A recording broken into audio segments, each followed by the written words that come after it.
जीव विज्ञान की आज की कक्षा का जो हमारा टॉपिक है वो है मनुष्य में लिंग निर्धारण मीन्स सेक्स डिटरमाइनेशन इन ह्यूमन। लिंग निर्धारण से हमारा तात्पर्य है कि होने वाली संतान का लिंग क्या होगा, वह पुत्र होगा या पुत्री होगी। इसके बारे में हम विस्तार से बोर्ड पे देखते हैं। जैसा कि हम जानते हैं कि जीवधारी दो प्रकार के होते हैं। पहले यूनिसेक्सुअल और दूसरे बाइसेक्सुअल। यूनिसेक्सुअल से हमारा मतलब है एक लिंगी, मीन्स ऐसे सभी जीवधारी जिनमें नर व मादा जननांग अलग अलग जीवों में पाए जाते हैं।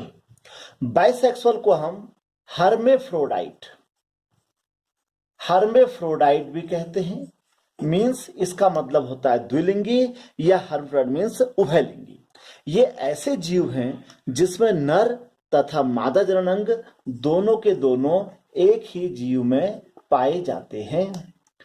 तो मैकलंग एक साइंटिस्ट थे, उन्होंने एक लिंगी जीवों में लिंग निर्धारण किस प्रकार होता है उस संदर्भ में उन्होंने chromosomal theory of sex determination means लिंग निर्धारण का गुणसूत्र सिद्धांत दिया, जिनकी वंशागति मेंडल के नियमों के अनुसार ही होती है।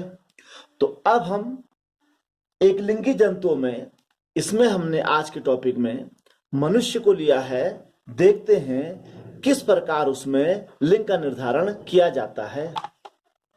मनुष्य में जो गुणसूत्रों की संख्या होती है वह 23 जोड़े होती है। तो जो 23 जोड़े गुणसूत्र मनुष्य के पास होते हैं उसमें से जो गुणसूत्र एक जैसे होते हैं अर्थात नर व मादा में एक जैसे होते हैं उन्हें ऑटोसोम्स कहते हैं। जैसे हम मनुष्य में देखते हैं कि जो 23 जोड़े क्रोमोसोम्स होते हैं उसमें से जो शुरू के 22 जोड़े होते हैं, the previous 22 pairs are both in male and female are same means ये XX होते हैं।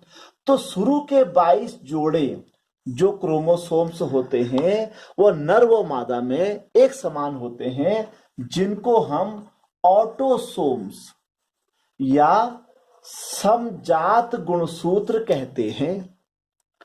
जो अंतिम जोड़ा होता है अर्थात 23वां जोड़ा, the 23rd pair of chromosomes in human is different. Male नर में ये इसको XY द्वारा दर्शाया जाता है, जबकि फीमेल में इसको XX द्वारा दर्शाया जाता है। इस अंतिम जोड़े को ही हम एलोसोम्स या इसको हम सेक्स क्रोमोसोम्स कहते हैं। तो मनुष्य में लिंग निर्धारण करने के लिए यह अंतिम जोड़ा जिसे एलोसोम्स या सेक्स क्रोमोसोम्स कहते हैं यही उत्तरदायी होता है। अब हम इसमें देखते हैं किस प्रकार मनुष्य में लिंग का निर्धारण किया जाता है। अब हम देखते हैं मेल और फीमेल। जैसा कि हमको पता है कि नर के अंदर नर युग्मक बनते हैं, मादा के अंदर मादा युग्मक बनते हैं। मनुष्य में नर युग्मक यानी कि मेल गैमेट्स को स्पर्म्स या शुक्राणु कहा जाता है और मादा युग्मक यानी कि फीमेल गैमेट्स को यहां अंडाणु कहा जाता है। तो नर के जो हमारे पास गुणसूत्रों की संख्या है उसको हम इस प्रकार दर्शा सकते हैं और फीमेल को हम इस प्रकार शो कर सकते हैं। नर में जनन के समय दो प्रकार के युग्मक बनते हैं, इनको हम यहां पर इस प्रकार दिखा सकते हैं। जो युग्मक बनते हैं उसमें आधे गुणसूत्र समजात गुणसूत्र होते हैं और आधे गुणसूत्र लैंगिक गुणसूत्र होते हैं। तो अब इनको दो प्रकार से बांट देते हैं। इसका आधा 22 एंड 22 प्लस प्लस एक गुणसूत्र लिंग यहां चले गया और एक यहां चले गया। तो हम देख रहे हैं कि नर के अंदर दो प्रकार के युग्मक या दो प्रकार के स्पर्म्स उपस्थित होते हैं। पहला स्पर्म्स वह होता है जिसमें समजात गुणसूत्रों के साथ एक्स लिंग गुणसूत्र होता है, और दूसरा शुक्राणु या स्पर्म्स इस प्रकार के होते हैं जिसमें समजात गुणसूत्र के साथ वाई गुणसूत्र होता है। पर फीमेल में दोनों के दोनों एक प्रकार के ही होते हैं। इट मीन्स फीमेल के अंदर जितने भी अंडाणु होते हैं वो सबके सब समान प्रकार के होते हैं। अब जब नर का एक्स वाला स्पर्म फीमेल के किसी एक अंडाणु से मिलता है तो यह 44 प्लस XX मीन्स यह रचना फीमेल, यानी कि होने वाली संतान जो होगी वह पुत्री होगी अर्थात मादा होगी। यदि नर का वाई क्रोमोसोम्स मादा के किसी अंडाणु से मिलता है तो होने वाली संतान सन यानी कि मेल होगी। तो इस प्रकार हमने देखा कि मनुष्य में होने वाली संतान का लिंग क्या होगा, वह नर होगी या मादा होगी, वह पूर्णतः नर के गुणसूत्रों पर, नर के शुक्राणुओं पर निर्भर करता है। अब हम मनुष्य से हटकर थोड़ा जीवों में आते हैं। तो तिलचट्टे या कॉकरोच में लिंग निर्धारण की प्रक्रिया को भी यहाँ पर समझ लेते हैं। कॉकरोच में देखा जाता है लिंग निर्धारण की जो प्रक्रिया होती है उसे XX व XO विधि कहते हैं। इसमें क्या होता है कि जो मादा जीव होता है उस मादा जीव में जो नंबर ऑफ क्रोमोसोम्स होते हैं वो सम होते हैं, पर जो नर होता है उसमें जो गुणसूत्र होते हैं वह विषम होते हैं। तो नर से जो नर युग्मक बनते हैं वो हमारे दो प्रकार, मादा में जो बनते हैं वो हमारे दो प्रकार के बनते हैं, और जो नर में जो युग्मक बनते हैं वो हमारे इस प्रकार से बनते हैं A+X और खाली A। तो हम इसमें देख रहे हैं कि जो मादा जीव होता है उसमें जो गुणसूत्रों के पेयर होते हैं A+X, पर जो नर होता है उसमें एक युग्मक तो A+X वाला होता है और एक सिर्फ A वाला होता है। अर्थात यह सम संख्या में होता है, ये विषम होता है।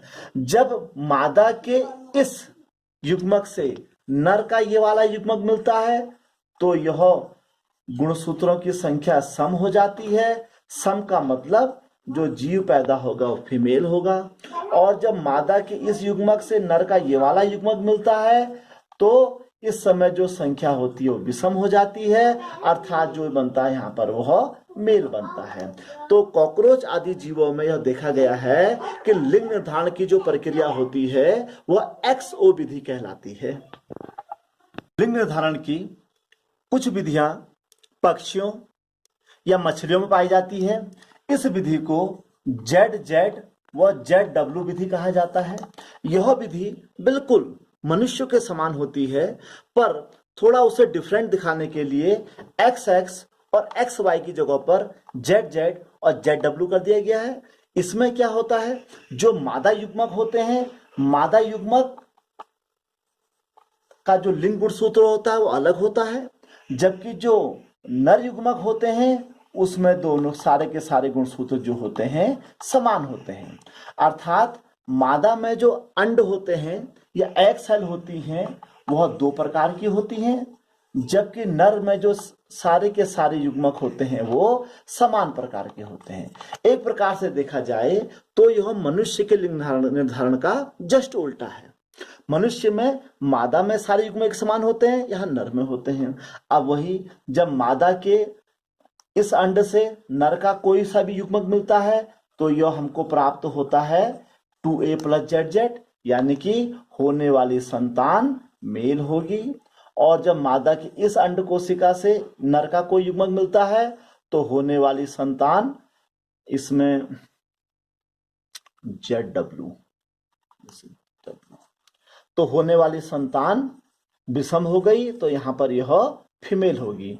तो इसको यह विधि बिल्कुल मनुष्य की तरह ही है, बस अंतर यह है कि इसमें XY की जगह पर ZW कहा गया है। यह विधि कुछ मछलियों या कुछ मछलियों या पक्षियों में देखी गई है। इस प्रकार हमने आज की वीडियो में देखा कि मनुष्य में होने वाली संतान का जो लिंग निर्धारण होता है वह पूर्णतः नर के शुक्राणुओं पर डिपेंड करता है। तो मनुष्य में होने वाली संतान का जो लिंग होता है उसमें मादा के अंड कोशिकाओं का किसी भी प्रकार का कोई भी उसमें रोल नहीं होता है और सबका सब मनुष्य के शुक्राणुओं से प्राप्त हुए क्रोमोसोम्स के आधार पर ही होता है। तो आपको हमारा आज का यह वीडियो कैसा लगा, आप हमारे चैनल पर जाकर हमें जरूर बताइएगा। धन्यवाद।